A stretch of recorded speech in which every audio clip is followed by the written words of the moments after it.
അല്ല, ഒരു സ്ഥാനത്തോടും എനിക്ക് താല്പര്യമൊന്നുമില്ല. സ്ഥാനത്തിന് വേണ്ടിയിട്ടല്ലല്ലോ, ഞാനൊരു പോസ്റ്റിന് വേണ്ടിയിട്ടല്ല ശ്രമിച്ചത്, ഞാനൊരു ചുമതല നിർവഹിക്കാനാണ്. സംഘടന എൻ്റെ ഇഷ്ടം അനുസരിച്ച് പോകാനാണ് ഞാൻ എൻ്റെ ഇഷ്ടമുള്ളത് എനിക്ക് തിരഞ്ഞെടുക്കാമായിരുന്നു.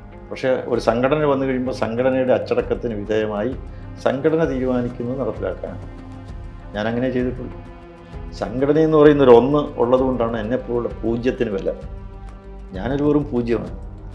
അന്യാധീനപ്പെട്ടു പോയ ഇവിടുത്തെ ആദിവാസി സഹോദരന് ഭൂമി കിട്ടിയോ? കൊടുത്തോ ഇവരാരെങ്കിലും? 67 വർഷക്കാലമായിട്ട് കോൺഗ്രസും കമ്മ്യൂണിസ്റ്റ് പാർട്ടിയും മാറി മാറി ഭരിക്കുകയാണ്. ഈ ആദിവാസി സഹോദരരുടെ കണ്ണുനീര് അവർ കാണുന്നുണ്ട്. എപ്പോഴും ഗവർണർക്ക് ചെലവഴിക്കാൻ പ്രത്യേകമായിട്ടുള്ള ബജറ്റുണ്ട്. ഞാനീ കൂടുതലും ചെലവഴിച്ചിരിക്കുന്ന ഈ അനാഥമന്ദിരങ്ങൾക്ക് വേണ്ടിയിട്ട് ധാരാളമുണ്ട്. അവിടെ മദർലെസ് സെൻറ്റേഴ്സ് എന്നാണ് അതിന് പറയുന്നത്. ഞാൻ പറഞ്ഞു, ഇനി ഈ പേര് ഇടരുതെന്ന് പറഞ്ഞു, ഈ പേര് മാറ്റണം. റിപ്പബ്ലിക് ദിനത്തിൽ പതാക ഉയർത്തേണ്ടത് ഗവർണറാണ്. ഞാൻ പോയ ആ ജാനുവരി 26-ന് പതാക ഉയർത്തുമ്പോൾ ഒറ്റയാൾ പോലും സ്റ്റേഡിയത്തിലില്ല, ബഹിഷ്കരിച്ചു. ഒരു കാര്യം വളരെ വ്യക്തമാണ്, ഇവിടുത്തെ ഹിന്ദുക്കളും മുസ്ലിങ്ങളും ക്രിസ്ത്യാനികളും ഒറ്റക്കെട്ടാകും ഈ ഭാരതത്തിൽ നിലനിൽക്കുന്നത് അന്ന് കോൺഗ്രസിൻ്റെയും കമ്മ്യൂണിസ്റ്റ് പാർട്ടിയുടെയും കഥ കഴിയും. 3.5 ലക്ഷം കോടി രൂപയുടെ കടമുണ്ടായതുകൊണ്ടാണ് ശ്രീലങ്ക പൊട്ടിയത്. ഇവിടെ 4.5 പണ്ടൊക്കെ പണി തരൂ, തുണി തരൂ, ജോലി തരൂ, അരി തരൂ എന്നൊക്കെ പറഞ്ഞ് സമരം നടത്തിയവരാണ്. ഇന്ന് അങ്ങനെ എന്തെങ്കിലും സമരമുണ്ടോ? അരി തരൂ എന്ന് ചോദിക്കാൻ പറ്റൂ? ഇല്ല. തുണി തരൂ എന്ന് പറയാൻ പറ്റും, പണി തരൂ എന്ന് പറയാൻ പറ്റും. അതൊന്നും അല്ലല്ലോ ഇപ്പോഴത്തെ പ്രശ്നം. കടമെടുക്കാൻ അനുവദിക്കണമെന്നാണ് പറയുന്നത്. ആറന്മുളയിൽ വിമാനത്താവളം വരുന്നതിന് എതിരെയുണ്ടായ പൈതൃക സംരക്ഷണവുമായിട്ട് ബന്ധപ്പെട്ട ആ ഒരു സമരം, ആ സമരത്തിലൊരു കാര്യം ഉണ്ടായിരുന്നത്, എല്ലാ രാഷ്ട്രീയ കക്ഷികളിൽ നിന്നുള്ള നേതാക്കന്മാരെ അവിടെ പങ്കെടുപ്പിക്കാൻ പറ്റി. എങ്ങനെയാണ് അത് നടന്നത്? അതെങ്ങനെ വിജയത്തിലെത്തിക്കാൻ കഴിയും? ആറന്മുളയിലൊരു വിമാനത്താവളം വേണം എന്നുള്ളൊരാഗ്രഹം അത് കേരള ഗവൺമെൻറ്റിൻ്റെ അന്നത്തെ തീരുമാനത്തിൻ്റെ ഭാഗമാണ്. അത് മുഖ്യമന്ത്രി ഉമ്മൻചാണ്ടി അത് പല പ്രാവശ്യം വ്യക്തമാക്കിയതാണ്. എന്തു വന്നാലും ഒരു വിമാനത്താവളം അവിടെ പണിയും. നടപടികളുമായിട്ട് മുന്നോട്ട് പോവുകയാണ്. വ്യവസായ മേഖലയായിട്ട് പ്രഖ്യാപിച്ചു. വ്യവസായമായിട്ട് പ്രഖ്യാപിച്ചു കഴിഞ്ഞാൽ പിന്നെ ആ പ്രദേശത്തെ ഭൂമി പോലും ആർക്കും വിൽക്കാനൊക്കെയില്ല. ഒരു വലിയ പ്രദേശമാണ് വ്യവസായ മേഖലയായിട്ട് പ്രഖ്യാപിച്ചിരിക്കുന്നത്. അപ്പോൾ ജനങ്ങളാകെ നിസ്സഹായരായി. എന്ത് ചെയ്യണം? കാരണം വിമാനത്താവളം വികസനത്തിനാണ്. ഒരു വികസനം വരുമ്പോൾ ആ പ്രദേശത്തെ ആളുകൾക്ക് ജോലി കിട്ടും, നാട് മുഴുവൻ ഭൂമിക്ക് വില കൂടും. ഒരു കണക്ടിവിറ്റി എന്ന് പറയുന്നൊരു കാര്യമുണ്ട്. ആ കണക്ടിവിറ്റി തമ്മിൽ ബന്ധപ്പെടാൻ ഉള്ള ഒരു സാധ്യത ഉണ്ടാവുക എന്ന് പറയുന്നത് വലിയൊരു വികസനമാണ്. അവിടുത്തെ MLA ആറന്മുളയാണ്. അദ്ദേഹം ഈ വിമാനത്താവളത്തിന് വേണ്ടി ശക്തമായിട്ട് വാദിക്കുകയാണ്. അവിടുത്തെ MP കോൺഗ്രസ് MP ആണ്. അദ്ദേഹവും ഇതിനു വേണ്ടിയിട്ട് വാദിക്കുകയാണ്. എല്ലാവരും കൂടി ചേർന്ന് അങ്ങനെ വിമാനത്താവളം നടപ്പിലാക്കും എന്നുള്ളൊരു വലിയ ഒരു അവസ്ഥയിൽ നിൽക്കുകയാണ്. ആദ്യമൊക്കെ ഇതിൻ്റെ ചെറുത്ത് നിൽപ്പ് ഉണ്ടായിരുന്നു. ചെറിയ ചെറിയ സമരങ്ങൾ നടന്നു. അവിടെ BJPയും സമര രംഗത്തേക്ക് വന്നു. പക്ഷേ അതിനൊക്കെ അടിച്ചമർത്താനും ഒക്കെ പോലീസ് മുന്നോട്ട് വന്നു, കേസുകളിൽ പെടുത്തി. അങ്ങനെ ആകെ ഒരു വല്ലാത്തൊരു അവസ്ഥയിലാണ്. അപ്പോഴാണ് അവിടെ നിന്നുള്ള ആൾക്കാർ എന്നെ വന്ന് കണ്ടു. നമുക്ക് ഈ സമരം ഇങ്ങനെ ഇത് മുന്നോട്ടേക്ക് പോകുന്നില്ല. പല കരകളിലും ഞങ്ങൾ പോയി, ഒക്കെ ഒരു ദീപശിഖയുമായിട്ടൊക്കെ പോയി. നല്ല അന്തരീക്ഷമാണ്. പക്ഷേ ഗവൺമെൻറ് വളരെ ശക്തമായിട്ട് മുന്നോട്ട് നിൽക്കുകയാണ്. അപ്പോൾ വന്ന് ഈ കാര്യത്തിലൊന്ന് ഇടപെടണം എന്ന് പറഞ്ഞു. അവിടെ ഒരു സമരസമിതി രൂപീകരിച്ചിട്ടുണ്ടായിരുന്നു. ആറന്മുള പൈതൃക ഗ്രാമ കർമ്മസമിതി രൂപീകരിച്ചിട്ടുണ്ടായിരുന്നു. അപ്പോൾ അത് ശരി, ഞാൻ മുഖ്യമന്ത്രിയെ പോയി കണ്ടു. ഒന്ന് ഉമ്മൻചാണ്ടിയായിട്ട് ഞാൻ സംസാരിച്ചു. ഉമ്മൻചാണ്ടി പറഞ്ഞു, വികസനത്തിൻ്റെ കാര്യമാണ്, വിമാനത്താവളം പണി. ഇപ്പം തന്നെ വ്യവസായ മേഖലയായിട്ട് പ്രഖ്യാപിച്ചു. എല്ലാ സർട്ടിഫിക്കറ്റും NOCയും കിട്ടിക്കഴിഞ്ഞു. ശരിയാണ്, എല്ലാ NOC ആയി. മറ്റേ ഡിഫൻസ് ഡിപ്പാർട്ട്മെൻറ്റിൻ്റെ NOC അയച്ചു. ഈ ഫ്ലൈയിങ് ഏരിയ ഒരു കാരണവശാലും നേവൽ ബേസിനോ മറ്റ് ഇവിടുത്തെ വ്യോമസേനയുടെ വിമാനത്താവളത്തിലോ അവർക്ക് അവരുടെ വിമാനം പറക്കുമ്പോൾ ഈ വിമാനത്താവളം ഒരു തടസ്സമല്ല. NOC കൊടുത്തു. സിവിൽ ഏവിയേഷൻ ഡിപ്പാർട്ട്മെൻറ്റ് അവരും NOC കൊടുത്തു. എൻവയോൺമെൻറ്റ് ഡിപ്പാർട്ട്മെൻറ്റ് പരിസ്ഥിതി വകുപ്പ് അവരും NOC കൊടുത്തു. എല്ലാവരുടെയും NOC കിട്ടിക്കഴിഞ്ഞു. ഇനിയിപ്പോൾ പണിയുന്നതിന് ഞങ്ങൾക്ക് എന്താ ഇപ്പോൾ ആരെ നോക്കണം?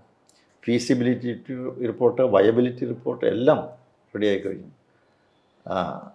അപ്പോൾ പാരിസ്ഥിതിക അനുമതിയും കൊടുത്തു കഴിഞ്ഞു. ഇനിയിപ്പോൾ എന്താ? നിങ്ങൾ ഈ പാടമാണ് അതാണ് ഇതാണ് പറയുന്നത് എന്താ അർത്ഥം? ഇവിടെ പാരിസ്ഥിതിക അനുമതി കിട്ടിക്കഴിഞ്ഞു. അപ്പോൾ പല വിധത്തിലും നോക്കുമ്പോഴും ഗവൺമെൻറ് മുന്നോട്ട് പോവുകയാണ്. KGS ഗ്രൂപ്പ് എന്ന് പറയുന്ന വലിയൊരു വ്യവസായ കോർപ്പറേറ്റ് ശക്തിയാണ് ഇതിൻ്റെ ഈ ഒരു വിമാനത്താവള നിർമ്മാണത്തിന് ചുക്കാൻ പിടിക്കുന്നത്. അവർക്ക് സഹായമായിട്ട് MLA ഉണ്ട്, MP ഉണ്ട്, പലരുമുണ്ട്.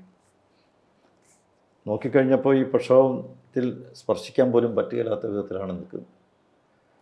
ഞാൻ ആദ്യം തന്നെ ഒരു ഗ്രീൻ ട്രിബ്യൂണലിൽ ഒരു കേസ് വരി. കേസ് കേരള ഗവൺമെൻറ്റിൻ്റെ ആൾക്കാർ മറ്റേ അഡ്വക്കേറ്റ് ജനറൽ വന്ന് കേസ് വാദിച്ചു. കേസ് പരാജയപ്പെട്ടത് മാത്രമല്ല, 25,000 രൂപ, അതായത് കേരള ഗവൺമെൻറ്റിൻ്റെ അഡ്വക്കേറ്റ് ജനറൽ പറഞ്ഞു ഞങ്ങളെയൊക്കെ വിളിച്ച് ഈ ചെന്നൈ വരെ കൊണ്ടുവന്ന് ഇത്രയധികം ബുദ്ധിമുട്ടിക്കുകയൊക്കെ ചെയ്തുകൊണ്ട് അതിൻ്റെ എക്സ്പെൻസ് ഞങ്ങൾക്ക് വളരെയധികം എക്സ്പെൻസ് വന്നിട്ടുണ്ട്, അതുകൊണ്ട് അതും കൂടി ഈടാക്കണമെന്ന്. 25,000 രൂപ അടയ്ക്കേണ്ടി വന്നു. അങ്ങനെയാണ് കേസിൻ്റെ രംഗവും ആകെ അവതാളത്തിലായി. അപ്പോൾ ലീഗൽ ബാറ്റിൽ പറ്റുന്നില്ല, അതോടൊപ്പം തന്നെ ഒരു സമരപരിപാടിയും വയ്യാത്തൊരു സ്ഥിതി. ഗവൺമെൻറ് ശക്തമായി, പോലീസും എല്ലാവരും രംഗത്തിറങ്ങി സമരത്തെ അങ്ങനെ നേരിട്ടാൻ നിൽക്കുന്ന സമയമാണ്. ഞാനവിടെ ചെല്ലുമ്പോൾ ഇതാണ് അവസ്ഥ. ഞാനവിടുത്തെ നാട്ടിലെ ജനങ്ങളെ മുഴുവൻ വിളിച്ചു കൂട്ടി, സുഗതകുമാരി ചേച്ചിയും ഒക്കെ കണ്ടു, എല്ലാവരെയും കണ്ടു. സമരം നമുക്ക് ഏറ്റെടുത്ത് മുന്നോട്ടേക്ക് കൊണ്ടുപോകാം എന്നുള്ള തീരുമാനത്തിലെത്തി. എന്തായിരുന്നാലും പാരിസ്ഥിതിക അനുമതിയെ ചോദ്യം ചെയ്തുകൊണ്ട് അന്ന് ഞാൻ കേസ് വരുമ്പോൾ പാരിസ്ഥിതിക അനുമതി ആയിട്ടില്ല, പാരിസ്ഥിതിക അനുമതിക്ക് ചോദ്യം ചെയ്തുകൊണ്ട് ആ NOCക്ക് എതിരായിട്ട് കേസ് ഫയൽ ചെയ്യാൻ തീരുമാനിച്ചു. അതങ്ങ് ഫയൽ ചെയ്തു. അപ്പോഴേക്ക് CPI, CPM എല്ലാവരും രംഗത്ത് വന്നു.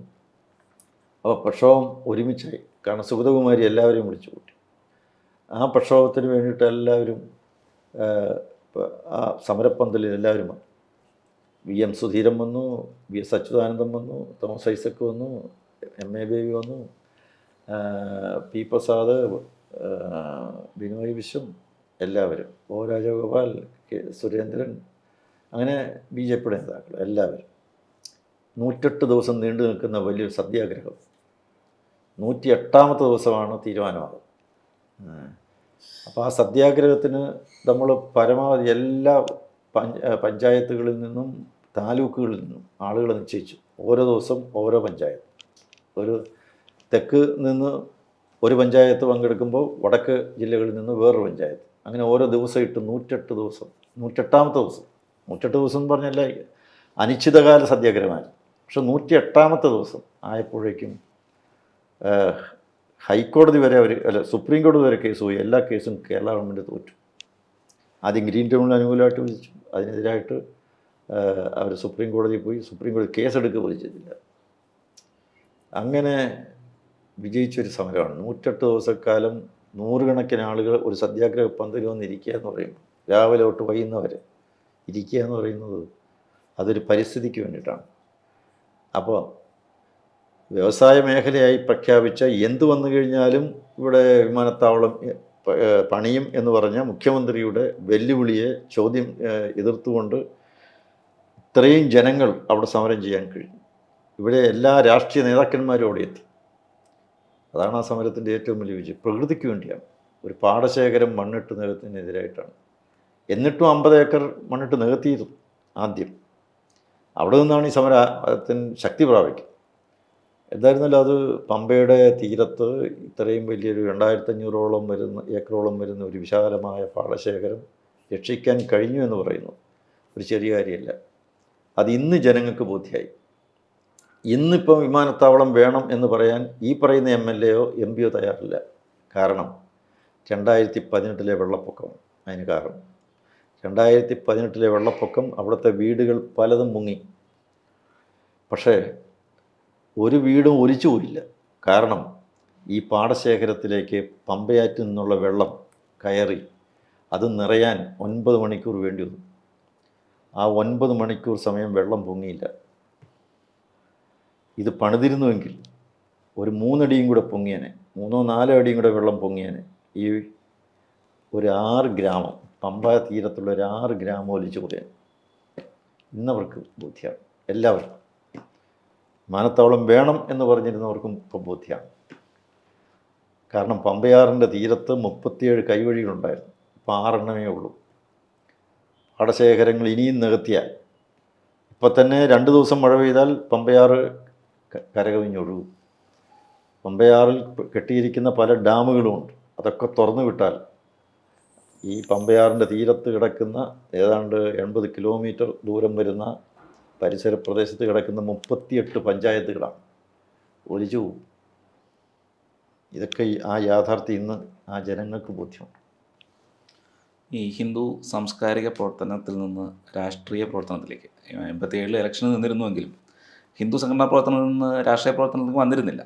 പക്ഷേ BJPയുടെ സംസ്ഥാന അധ്യക്ഷനായി ചുമതല ഏൽക്കുന്നു. അന്ന് കേട്ടിരുന്ന ഒരു കാര്യം എന്ന് വെച്ചാൽ ഈ ഒരു അധ്യക്ഷ സ്ഥാനത്തെ ഏറ്റവും കൂടുതൽ എതിർത്തിരുന്നത് കുമ്മനം രാജശേഖരൻ തന്നെ ആയിരിക്കുമെന്നായിരുന്നു. അങ്ങനെയായിരുന്നു അധ്യക്ഷ സ്ഥാനത്തേക്ക്? അതെ. അല്ല, എനിക്ക് രാഷ്ട്രീയ പ്രവർത്തനത്തിൽ യാതൊരു പരിചയം ഉണ്ടായിരുന്നൊരു സമയമല്ല. എനിക്ക് താല്പര്യമില്ലായിരുന്നു. അല്ല, ഒരു സ്ഥാനത്തോടും എനിക്ക് താല്പര്യമൊന്നുമില്ല. സ്ഥാനത്തിന് വേണ്ടിയിട്ടല്ലല്ലോ, ഞാനൊരു പോസ്റ്റിന് വേണ്ടിയിട്ടല്ല ശ്രമിച്ചത്. ഞാനൊരു ചുമതല നിർവഹിക്കാനാണ്. സമൂഹത്തോടുള്ള എൻ്റെ പ്രതിബദ്ധത കൊണ്ട് ഞാൻ ചില ചുമതലകൾ സമൂഹത്തിന് വേണ്ടി ചെയ്യാൻ വേണ്ടിയിട്ടാണ് ഓരോന്ന് ഏറ്റെടുക്കുന്നത്. അത് സംഘടന പറഞ്ഞിട്ടാണ്. സംഘടന എൻ്റെ ഇഷ്ടം അനുസരിച്ച് പോകാനാണ് ഞാൻ എൻ്റെ ഇഷ്ടമുള്ളത് എനിക്ക് തിരഞ്ഞെടുക്കാമായിരുന്നു. പക്ഷേ ഒരു സംഘടന വന്നു കഴിയുമ്പോൾ സംഘടനയുടെ അച്ചടക്കത്തിന് വിധേയമായി സംഘടന തീരുമാനിക്കുന്നത് നടപ്പിലാക്കാനാണ് ഞാനങ്ങനെ ചെയ്തിട്ടുള്ളൂ. എന്നോട് ചെയ്യാൻ പറഞ്ഞിരിക്കുന്നതെല്ലാം ഞാൻ ചെയ്തിട്ടുള്ളൂ. ആറന്മുള പ്രക്ഷോഭത്തിൽ ഇറങ്ങിത്തിരിക്കണമെന്ന് പറഞ്ഞാൽ സംഘടനയാണ്, എൻ്റെ ഇഷ്ടത്തിനനുസരിച്ച് പോകാനല്ല. സംഘടനയാണ് പറഞ്ഞത്. സംഘടന തന്നെയാണ് പറഞ്ഞത് എന്നോട് BJPയുടെയും ചുമതല വഹിക്കണം, ചുമതലയിലേക്ക് വരണം. ഞാനത് അവിടെ നമുക്ക് പരിചയമുണ്ടോ ഇല്ലയോ എന്നുള്ളതല്ല, പരിചയം നമ്മൾ അനുഭവങ്ങളുണ്ടോ പരിചയമുണ്ടോ എന്നുള്ളതല്ല, നമ്മൾ അത് പ്രവർത്തനത്തിലൂടെ ആർജിക്കണം. പക്ഷേ ഞാൻ ആവശ്യപ്പെട്ടിട്ടല്ല, ആഗ്രഹിച്ചിട്ടല്ല, ചോദിച്ച് വാങ്ങിച്ചതുമല്ല. സംഘടനയ്ക്ക് നേതൃസ്ഥാനത്തേക്ക് വരണം എന്ന് സംഘടന ആഗ്രഹിക്കുന്നുണ്ടെങ്കിൽ സംഘടനയാണ് എനിക്ക് വലുത്. സംഘടന എന്ന് പറയുന്നൊരു ഒന്ന് ഉള്ളതുകൊണ്ടാണ് എന്നെപ്പോലുള്ള പൂജ്യത്തിന് വില. ഞാനൊരു വെറും പൂജ്യമാണ്. സംഘടന എന്ന് പറയുന്നൊരു ഒന്നോടെ ഉണ്ട്. ആ ഒന്നില്ലെങ്കിൽ എൻ്റെ പൂജ്യത്തിന് എന്ത് വിലയുള്ളൂ? പൂജ്യത്തിന് ഇപ്പോൾ വിലയുണ്ട്, കാരണം സംഘടന ഉണ്ട് അവിടെ. അന്നത്തെ ഒരു മുദ്രാവാക്യമായിരുന്നു അന്നം, വെള്ളം, മണ്ണ്, തൊഴിൽ, തുല്യനീതി. എനിക്ക് തോന്നുന്ന കേരളത്തിൽ കേട്ട ഏറ്റവും നല്ലൊരു മുദ്രാവാക്യമായിരുന്നു. എന്തായിരുന്നു അങ്ങനെയൊന്ന് തിരഞ്ഞെടുക്കാൻ കാരണം? അതിനുവേണ്ടി ഒരു യാത്ര തന്നെ സംഘടിപ്പിച്ചു. അന്നത്തിനും വെള്ളത്തിനും മണ്ണിനും തൊഴിലിനും വീടിനും വേണ്ടി, നീതിക്ക് വേണ്ടി, സാമൂഹ്യനീതിക്ക് വേണ്ടി ഉണ്ടായിരുന്നൊരു വലിയ യാത്രയായിരുന്നു. അത് ഈ കോളനികളിൽ പോയി, ആദിവാസി സമൂഹത്തിൻ്റെ ഇടയിലേക്ക് പോയി, അതുപോലെ തന്നെ മിച്ചഭൂമി കൊടുക്കാത്തത് മൂലം കഷ്ടപ്പെടുന്ന ഭൂരഹിതരുടെ ഇടങ്ങളിലേക്ക് പോയി, അവരുടെ കണ്ണുനീർ കണ്ടു, അവരെ സമാശ്വസിപ്പിച്ച് അങ്ങനെ ഒരു വലിയൊരു മൂവ്മെൻറ്റായി. അത് ഇന്നും തുടരുകയാണ്. അത് ആ മുദ്രാവാക്യം വിട്ടുകളയാവുന്നൊരു കാര്യമല്ല. ഇപ്പോഴും പറയുന്നത് 2ാം ഭൂപരിഷ്കരണ നിയമം നടപ്പിലാക്കണമെന്ന് തന്നെയാണ്. എൻ്റെ ശക്തമായ ആവശ്യമാണ് ഇപ്പോൾ. 2 വിളംബര ആവശ്യമുണ്ട്. 1936 ക്ഷേത്രപ്രവേശന വിളംബരം ഉണ്ടായി. പക്ഷേ ക്ഷേത്രങ്ങൾ ആ വിളംബരത്തിന് ശേഷം സംഭവിച്ചത് ക്ഷേത്രത്തിൻ്റെ താല്പര്യത്തിന് വിരുദ്ധമായ വ്യവസ്ഥിതിയാണ്. ക്ഷേത്രപ്രവേശന വിളംബരം ഉണ്ടായി, ശരിയാണ്, നല്ല കാര്യമാണ്. പക്ഷേ 1940 ആയപ്പോഴേക്കും ക്ഷേത്ര ഭരണത്തിനൊരു ആക്ട് ഉണ്ടായി. ആ ആക്ട് ക്ഷേത്ര താല്പര്യത്തിന് വിരുദ്ധമാണ്. അന്നെല്ലാവരും വിചാരിച്ചത് ഗുണം ചെയ്യും, കാരണം മന്നവും ശങ്കറും പോലെയുള്ള ആൾക്കാരായിരുന്നു അതിൻ്റെ നേതൃസ്ഥാനത്ത് വന്നു, ദേവസ്വം ബോർഡിൽ വന്നു. പക്ഷേ പിന്നീട് അത് സർക്കാരിൻ്റെ തന്നെ ഒരു ഉപഗ്രഹമായി മാറി, സർക്കാർ സ്ഥാപനമായി മാറി, രാഷ്ട്രീയക്കാരായി, സർക്കാർ നിയോഗിക്കുന്ന സർക്കാരിൻ്റെ ഡിപ്പാർട്ട്മെൻറ്റ് പോലെയായി.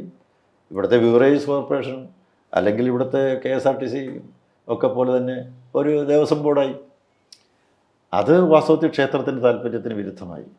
അപ്പോൾ 36 ക്ഷേത്ര പ്രവേശന വിളംബരം ഉണ്ടായെങ്കിൽ ഇനിയൊരു വിളംബരം ഉണ്ടാകേണ്ടത് ക്ഷേത്ര ഭരണ പ്രവേശനത്തിന് വേണ്ടിയാണ്. ഭക്തജനങ്ങൾക്ക് ക്ഷേത്രത്തിൻ്റെ ഉള്ളിൽ പ്രവേശിക്കാൻ സ്വാതന്ത്ര്യം കിട്ടി, ശരിയാണ്. പക്ഷേ ക്ഷേത്ര ഭരണത്തിൽ പ്രവേശിക്കാനുള്ള സ്വാതന്ത്ര്യം കിട്ടിയിട്ടില്ല. അതിപ്പോഴും അവർ അടിമകളാണ്. അവർ വെറും അവിടെ പണം കൊടുക്കാനും കാണിക്കയിൽ അർപ്പിക്കാനും വഴിപാട് നടത്താനും വേണ്ടി മാത്രമുള്ളവരാണ്.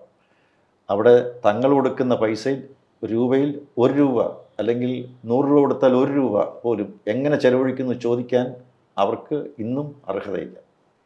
അർഹതയുണ്ട്, അവർക്ക് അതിനുള്ള അവകാശമില്ല. അർഹതയൊക്കെ ഉണ്ട്. അതാണ് നമ്മുടെ നാടിൻ്റെ സ്ഥിതി. അപ്പോൾ ഒരു ക്ഷേത്ര ഭരണ പ്രവേശന വിളംബരം ഉണ്ടാകും. അതുപോലെ തന്നെയാണ് ഭൂപരിഷ്കരണം. ഇന്ന് ഭൂപരിഷ്കരണ നിയമം കാലഹരണപ്പെട്ടു പോയതാണ്. അതുകൊണ്ട് എന്ത് ഗുണം? ഇന്ന് ഈ നിലവിലുള്ള ഭൂപരിഷ്കരണ നിയമം കൊണ്ട് ഇവിടുത്തെ പാവങ്ങൾക്ക് വല്ല പ്രയോജനമുണ്ട്? ഒരു പ്രയോജനമില്ല. അതൊക്കെ വലിച്ചെറിഞ്ഞ് ദൂരെ കളയേണ്ട കാര്യം, അറബിക്കടലിൽ കളയേണ്ട കാലം കഴിഞ്ഞു. ഒരു 2ാം ഭൂപരിഷ്കരണ നിയമം ഉണ്ടാകണം. ഇവിടെ 5.5 ലക്ഷം ഹെക്ടറോളം വരുന്ന പാട്ടക്കാലാവധി കഴിഞ്ഞ ഭൂമി കിടക്കുകയാണ്. മിച്ച ഭൂമി എത്രത്തോളം കിടക്കുന്നു? അന്യാധീനപ്പെട്ടു പോയ ഇവിടുത്തെ ആദിവാസി സഹോദരന് ഭൂമി കിട്ടിയോ? കൊടുത്തോ ഇവരാരെങ്കിലും? 67 വർഷക്കാലമായിട്ട് കോൺഗ്രസും കമ്മ്യൂണിസ്റ്റ് പാർട്ടിയും മാറി മാറി ഭരിക്കുകയാണ്. ഈ ആദിവാസി സഹോദരരുടെ കണ്ണുനീര് അവർ കാണുന്നുണ്ടോ? അവർക്ക് വീട് കൊടുക്കുന്നുണ്ടോ? അവർക്ക് ഭൂമിയുണ്ടോ? പിന്നെ എന്ത് മാറ്റം ഇവിടെ ഉണ്ടായിരിക്കും? എന്ത് സാമൂഹ്യ പരിവർത്തനം, എന്ത് നവോത്ഥാനം അവിടെ ഉണ്ടാക്കിയിരിക്കും? അതുകൊണ്ടൊരു നവോത്ഥാനം ഉണ്ടാകണമെങ്കിൽ 2ാം ഭൂപരിഷ്കരണ നിയമം ഉണ്ടാകണം. അതോടൊപ്പം തന്നെ ഈ നാട്ടിൽ ഒരു ക്ഷേത്ര ഭരണ പ്രവേശന വിളംബരം ഉണ്ടാകണം. ക്രിസ്ത്യാനിക്കും മുസ്ലിമിനുള്ള അവകാശം അത് ഹിന്ദുക്കൾക്കും കൊടുക്കണം. എനിക്ക് പറയാനുള്ളത്, കോൺഗ്രസ് നേതാക്കന്മാരുടെയും കമ്മ്യൂണിസ്റ്റ് പാർട്ടിയുടെയും നേതാക്കന്മാരുടെയും മനസ്സിൽ ഒരു ബാബറുണ്ട്. കമ്മ്യൂണിസ്റ്റ് അല്ല, ഇത് ബാബറിസമാണ്. കാരണം എന്താണ്? ബാബറുടെ മനസ്സെന്തായിരുന്നു? കീഴ്പ്പെടുത്തുക എന്നുള്ളത്, ആക്രമിച്ച് സ്വന്തമാക്കുക എന്നുള്ളതാണ്. മറ്റുള്ളവരുടെ ഭൂമിയും സ്ഥാപനങ്ങളും കൈയടക്കുക എന്നുള്ളതാണ്. അധിനിവേശമാണ്, സാമ്രാജ്യത്വമാണ്, ഇമ്പീരിയലിസമാണ്, ഫാസിസമാണ്.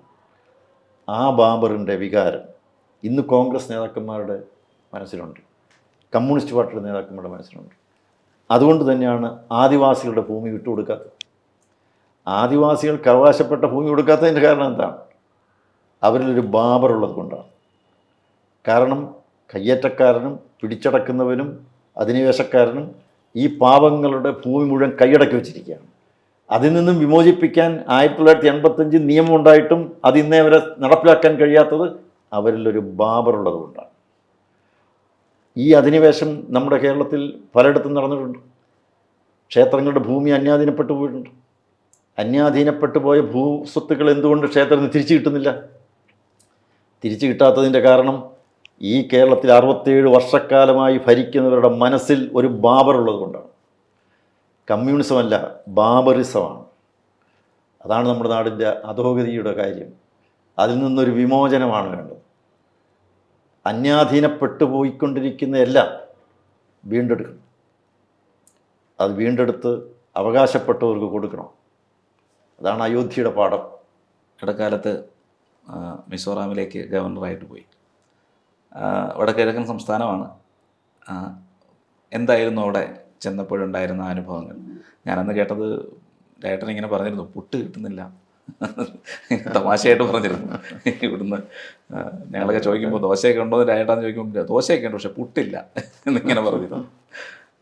അല്ല, നമ്മുടെ നാട്ടിൽ ശീലിച്ച പുട്ടും കടലയും അല്ലെങ്കിൽ ഇഡലിയും സാമ്പാറും ഇങ്ങനെയൊക്കെയുള്ള ശീലങ്ങളാണല്ലോ നമുക്കെല്ലാവർക്കും ഉള്ളൂ. അല്ലെങ്കിൽ പയറും കഞ്ഞിയും കപ്പാകഞ്ഞി ശബരിമലയ്ക്ക് പോകുമ്പോൾ വിളിച്ചു പറയുന്ന കേട്ടു.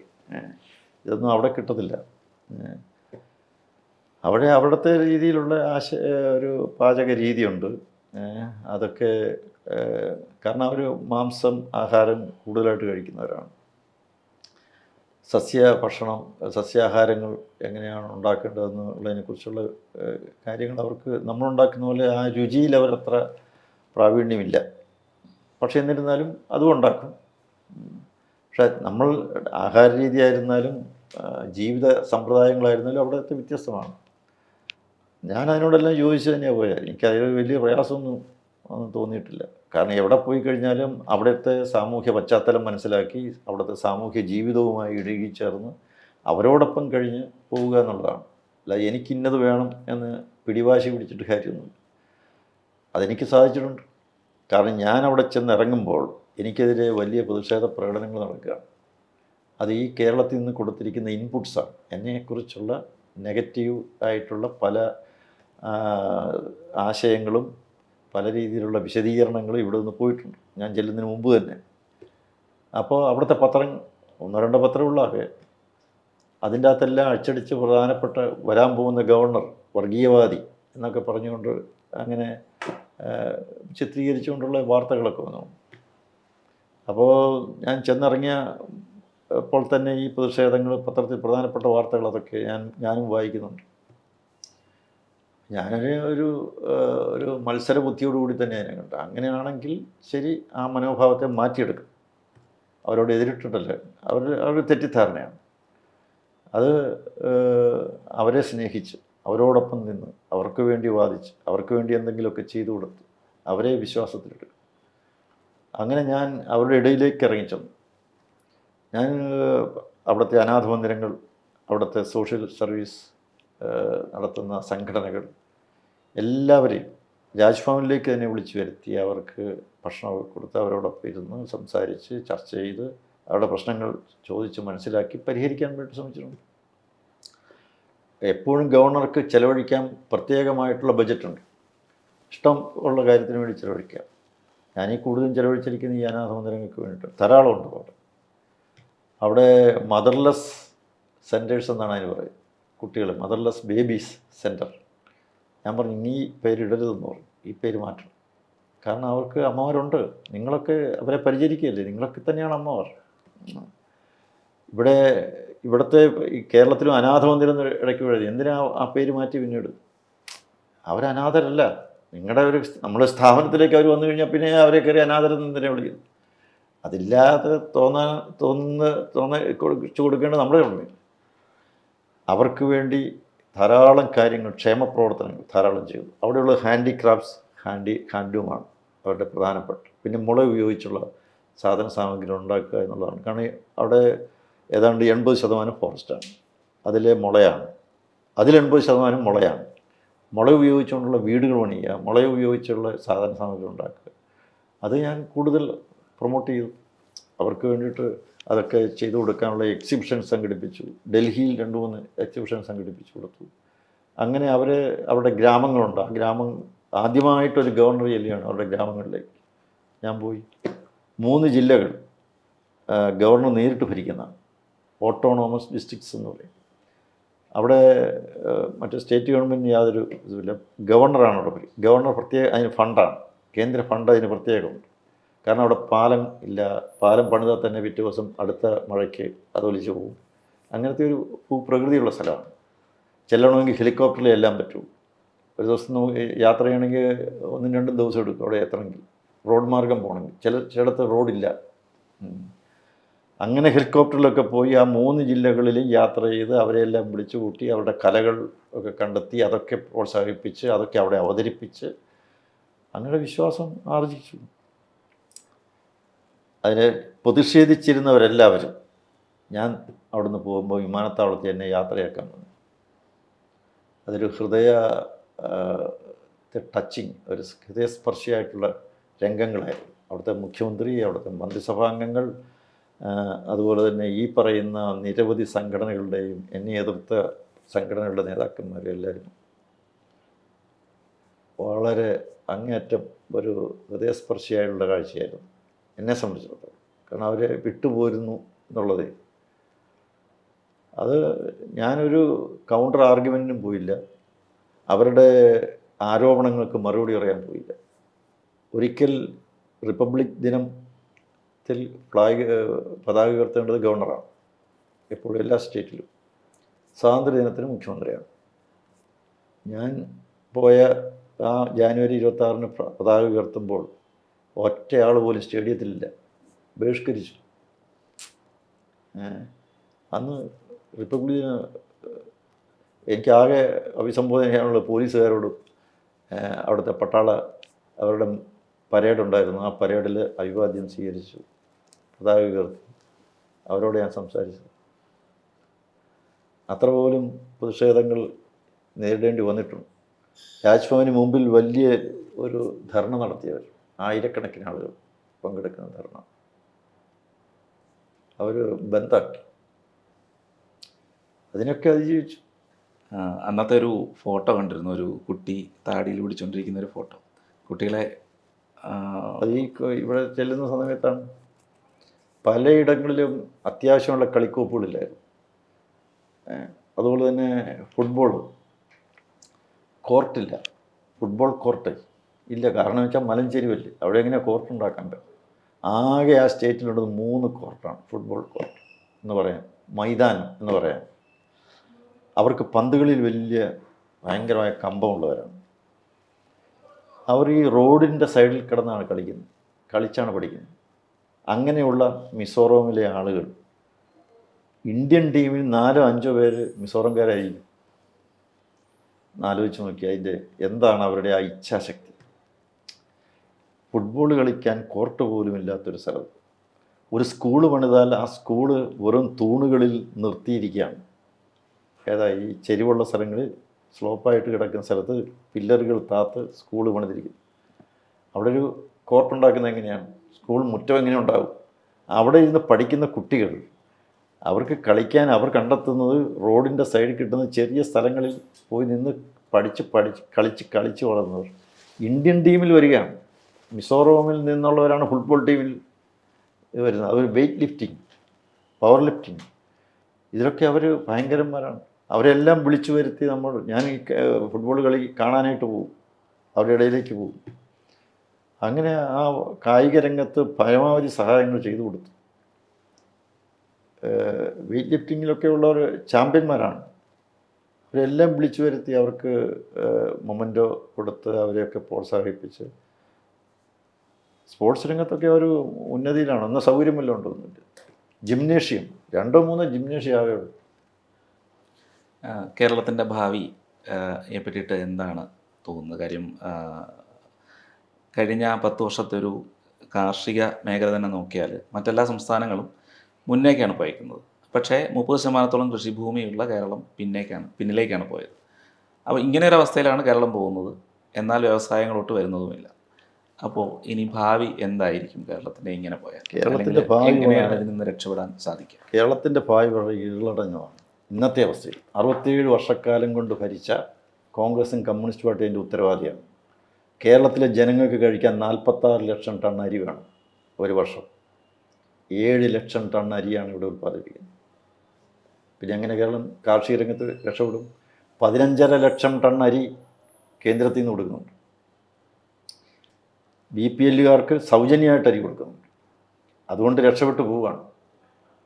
തമിഴ്നാട്ടിൽ നിന്നും ആന്ധ്രയിൽ നിന്നും അരിയുടെ ട്രക്ക് ലോഡ് വരുന്നത് കൊണ്ട് രക്ഷപ്പെട്ട് നിൽക്കുകയാണ്. കേരളത്തിനൊരു പുരോഗതി ഉണ്ടായിട്ടില്ല.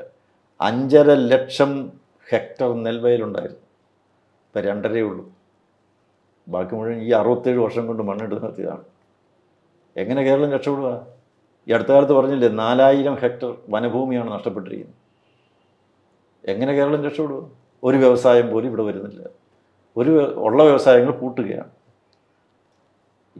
എന്ത് ഇവിടുത്തെ കുട്ടികളൊക്കെയാണ് പഠിച്ചു കഴിഞ്ഞാൽ എന്തെങ്കിലും ഒരു തൊഴിൽ കിട്ടും, പഠിക്കുകയും ചെയ്യാം, പഠിത്തത്തോടൊപ്പം തൊഴിലും എന്ന് വിചാരിച്ച് കാനഡയിലേക്കും മറ്റ് ബ്രിട്ടനിലേക്കും മറ്റു അവസരങ്ങളിലേക്കും പോയിക്കൊണ്ടിരിക്കുകയാണ്. ബ്രെയിൻ ഡ്രെയിൻ സംഭവിച്ചുകൊണ്ടിരിക്കുകയാണ്. മസ്തിഷ്ക ചോർച്ചയാണ് സംഭവിച്ചുകൊണ്ടിരിക്കുന്നത്. ഒരു വലിയ അപകടമല്ലേ? ഇവിടെയുള്ളവർക്ക് എന്തെങ്കിലും ഒരു തൊഴിൽ ചെയ്യാൻ പറ്റുന്നില്ല. ബോംബെ പോയി കഴിഞ്ഞാൽ അവിടെ 28-30 ലക്ഷം മലയാളികളാണ്. ഡൽഹി പോയാൽ, കൽക്കട്ടയിൽ പോയാൽ, ഭോപ്പാലിൽ പോയാൽ, ലക്നൌവിൽ പോയാൽ, ചെന്നൈ പോയാൽ, എവിടെ എങ്ങനെ പോയി കഴിഞ്ഞാൽ ഒക്കെ മലയാളികളാണ്. കാരണം കേരളത്തിൽ നിന്നിട്ട് എന്ത് കാര്യം? കേരളത്തിൽ സ്ത്രീപീഡനം വർദ്ധിച്ചു. 11,000 കേസുകളാണ് കഴിഞ്ഞ ഒരു വർഷം. കുട്ടികളുടെ നേരെയുള്ള അതിക്രമങ്ങൾ വർദ്ധിച്ചു. ഇവിടെ മയക്കുമരുന്ന്, ചരസ്, MDMA എന്തൊക്കെ പറയും, എന്തെല്ലാം പേരുകളാണ്, പുതിയ സാധനങ്ങളാണ് പുറത്തിറങ്ങിക്കൊണ്ടിരിക്കുന്നത്. എന്താണ് കേരളത്തിൻ്റെ അവസ്ഥ? യുവതലമുറ ഈ മദ്യത്തിൻ്റെയും മയക്കുമരുന്നിൻ്റെയും ഒക്കെ സ്വാധീനത്തിൽപ്പെട്ട് പഴിതെറ്റുകയാണ്. എന്താണ് ഭാവി? തൊഴിലാളികൾക്ക് എന്തെങ്കിലും രക്ഷയുണ്ടോ? പണിയില്ലാതെ നടക്കുന്ന ചെറുപ്പക്കാർക്ക് എന്തെങ്കിലും രക്ഷയുണ്ടോ? എങ്ങനെ ഈ കേരളം 67 വർഷം കൊണ്ട് നശിച്ചു. ഒരു സ്ഥലത്തും ഒരിടത്തും ആകെ ഇവിടെ കിട്ടിയ സമ്പാദ്യം എന്ന് പറയുന്നത് എന്താ? ഒരു സമ്പാദ്യമാണെങ്കിൽ അതിന് പറയാമെങ്കിൽ 4.5 ലക്ഷം കോടി രൂപയുടെ കടം പോരെ. ഇതാണ് ഇവർ സമ്പാദിച്ചു കൂട്ടിയത്. ഈ പറയുന്നത് പക്ഷേ കേന്ദ്രത്തിൻ്റെ അവഗണനയാണെന്നാണല്ലോ. അല്ല, അവർക്ക് എന്ത് വേണമെങ്കിലും പറയാം. കേന്ദ്രം ഭരിച്ച് കേന്ദ്രത്തിൽ നിന്ന് ഭരിക്കുന്നവരാണോ ഇവിടുത്തെ ഈ പറഞ്ഞതിനൊക്കെ ഇവിടെ കാർഷികോൽപാദനമില്ലാത്ത? ഉത്തർപ്രദേശിൽ 32.5 ലക്ഷം ടണ്ണാണ് ഭക്ഷ്യധാന്യം ഉണ്ടായിരുന്നത് യോഗി ആദിത്യനാഥ് അധികാരത്തിലേറുമ്പോൾ. ഇപ്പോൾ 62 ലക്ഷം ടൺ ഭക്ഷ്യധാന്യം ഉൽപ്പാദിപ്പിക്കുന്നു അവിടെ. 75 പുതിയ മൾട്ടിനാഷണൽ കമ്പനികൾ അവിടെ വന്നു. വലിയ വലിയ കമ്പനികൾ അവിടെ വന്നു. ആദ്യമായിട്ടാണ് ഇവിടെ IT മേഖലയിൽ ഇവിടെ ഇൻഫോ പാർക്ക് അല്ലെങ്കിൽ ടെക്നോ പാർക്കൊക്കെ വന്നു. ആദ്യമായിട്ട് കേരളത്തിലാണ് വരുന്നത്. പക്ഷേ ചെന്നൈയിലും ഹൈദരാബാദിലും അവിടുത്തെ IT മേഖല ഉയർന്ന് അവിടെ എല്ലാ വിദേശ കമ്പനികളും അവിടെ എത്തിക്കഴിഞ്ഞു. എല്ലാ വിദേശ കമ്പനികളും IT കമ്പനികളും അവിടെയുണ്ട്. കേരളത്തിൽ നിന്നുള്ളവരൊക്കെ സോഫ്റ്റ്വെയർ എഞ്ചിനീയർമാരായിട്ട് അവിടേക്കല്ലേ പോകുന്നു. എന്തായി ഇൻഫോ പാർക്ക് ഇപ്പോഴും അല്ലെങ്കിൽ ടെക്നോ പാർക്ക് ഇപ്പോഴും ഇങ്ങനെ നടക്കും? എത്ര വിദേശ കമ്പനികൾ ഇവിടെയുണ്ട്? കേരളത്തിലേക്ക് എന്താ ആരും വരാത്തത്? ഇതിനൊക്കെ കേന്ദ്രമാണോ ഉത്തരവാദി? കേന്ദ്രം കടമെടുക്കാൻ സമ്മതിക്കുന്നില്ല എന്ന് വെച്ചാൽ ഒരു പരിധി കഴിഞ്ഞാൽ പിന്നെ കടമെടുത്തോളം പറഞ്ഞാൽ ഇതാര് വീട്ടും? ഇവർക്ക് പൊടിയും തട്ടി ഇറങ്ങി അങ്ങ് പോയാൽ പോരെ? ഉത്തരവാദിത്തപ്പെട്ട ഒരു കേന്ദ്രത്തിന് ചുമ്മാ വെറുതെ കടം കൊടുക്കാൻ പറയാൻ പറ്റുമോ? ഇവിടെ GDPയുടെ വരവിൻ്റെ അപ്പുറത്തേക്ക് കടന്ന് കടമാണ്. ഒരു GDPയുടെ കണക്ക് വെച്ചുകൊണ്ടാണ് കടമെടുക്കാനുള്ള ഇത് നിശ്ചയിക്കുന്നത്. അതിൻ്റെ പരിധി വിട്ടുപോവുകയാണ്. കേന്ദ്രത്തിന് അങ്ങനെ അനുവാദം കൊടുക്കാൻ പറ്റും. കടമെടുക്കാൻ അനുവദിക്കുന്നില്ല എന്ന് പറയുന്നത് കേന്ദ്രത്തെ കുറ്റപ്പെടുത്താൻ പറ്റും. നിങ്ങൾ നികുതി വരുമാനം വർദ്ധിപ്പിക്കൂ. നികുതി വരുമാനം വർദ്ധിക്കണമെങ്കിൽ ഇവിടെ പ്രൊഡക്റ്റീവായി പ്രത്യുൽപാദനപരമായിട്ടുള്ള എന്തെങ്കിലും പ്രോജക്റ്റുകളും സ്ഥാപനങ്ങളും സംരംഭങ്ങളും ഉണ്ടാകണം. അതിൽ കൂടിയല്ലേ വരവുണ്ടാവുകയുള്ളൂ. അതുണ്ടാക്കുന്നതിനെക്കുറിച്ച് പ്രോജക്റ്റില്ല, അതുണ്ടാക്കുന്നതിനെക്കുറിച്ചുള്ള ചിന്തയില്ല. കടം കടം കടം. കാരണം ഇനി 2-2.5 വർഷം കൂടിയുണ്ട്. ആ 2.5 വർഷം കൂടി കടമെടുത്ത് എങ്ങനെയെങ്കിലും പോയാൽ പിന്നെ ആരുടെയെങ്കിലും തലയിലേക്ക് വെച്ചാൽ മതി. ഇങ്ങനെ പോയാൽ ഒരു കേരളം എങ്ങനെ രക്ഷപ്പെടും? 3.5 ലക്ഷം കോടി രൂപയുടെ കടമുണ്ടായതുകൊണ്ടാണ് ശ്രീലങ്ക പൊട്ടിയത്. ഇവിടെ 4.5 ഇനിയും കടമെടുക്കാൻ അനുവദിക്കണമെന്നാണ് പറയുന്നത്. സൗജന്യ റേഷൻ കിട്ടണമെന്നാണ് പറഞ്ഞിരുന്നെങ്കിൽ മനസ്സിലാക്കാം. അല്ലെങ്കിൽ 10 വ്യവസായം ഇവിടെ തുടങ്ങണം കേന്ദ്രം എന്ന് പറഞ്ഞാൽ മനസ്സിലാക്കാം. കേന്ദ്രം എല്ലാം ചെയ്തു കൊടുക്കുന്നുണ്ട്, എല്ലാം ചെയ്യുന്നുണ്ട്. ഇവിടെ നാഷണൽ ഹൈവേയുടെ വർക്ക്, ഗ്രാമീണ റോഡുകളുടെ വർക്ക് എല്ലാം കേന്ദ്രമല്ലേ ചെയ്യുന്നു. കേന്ദ്രം എന്ത് അവഗണനയാണ്? പണ്ടൊക്കെ പണി തരൂ, തുണി തരൂ, ജോലി തരൂ, അരി തരൂ എന്നൊക്കെ പറഞ്ഞ് സമരം നടത്തിയവരാണ്. ഇന്ന് അങ്ങനെ എന്തെങ്കിലും സമരമുണ്ടോ? അരി തരൂ എന്ന് ചോദിക്കാൻ പറ്റൂ? ഇല്ല. തുണി തരൂ എന്ന് പറയാൻ പറ്റും, പണി തരൂ എന്ന് പറയാൻ പറ്റും. അതൊന്നും അല്ലല്ലോ ഇപ്പോഴത്തെ പ്രശ്നം. കടമെടുക്കാൻ അനുവദിക്കണമെന്നാണ് പറയുന്നത്. അങ്ങനെ എല്ലാ സംസ്ഥാനത്തിനും ഈ ആവശ്യമുണ്ട്. അത് കേരളത്തിന് മാത്രം ആവശ്യമാണ്. എല്ലാ സംസ്ഥാനവും പറയും ഞങ്ങളേക്കും വേണമെങ്കിൽ കടമെടുക്കുന്നതിന് ചോദിച്ചാൽ എന്താ? കടമെടുക്കണമെന്ന് പറയുന്നത് ഒരു ആരോഗ്യമുള്ള ഒരു ഭരണ സംവിധാനത്തിൻ്റെ ഒരു ആവശ്യമായിട്ട് കണക്കാക്കാൻ നമുക്ക്.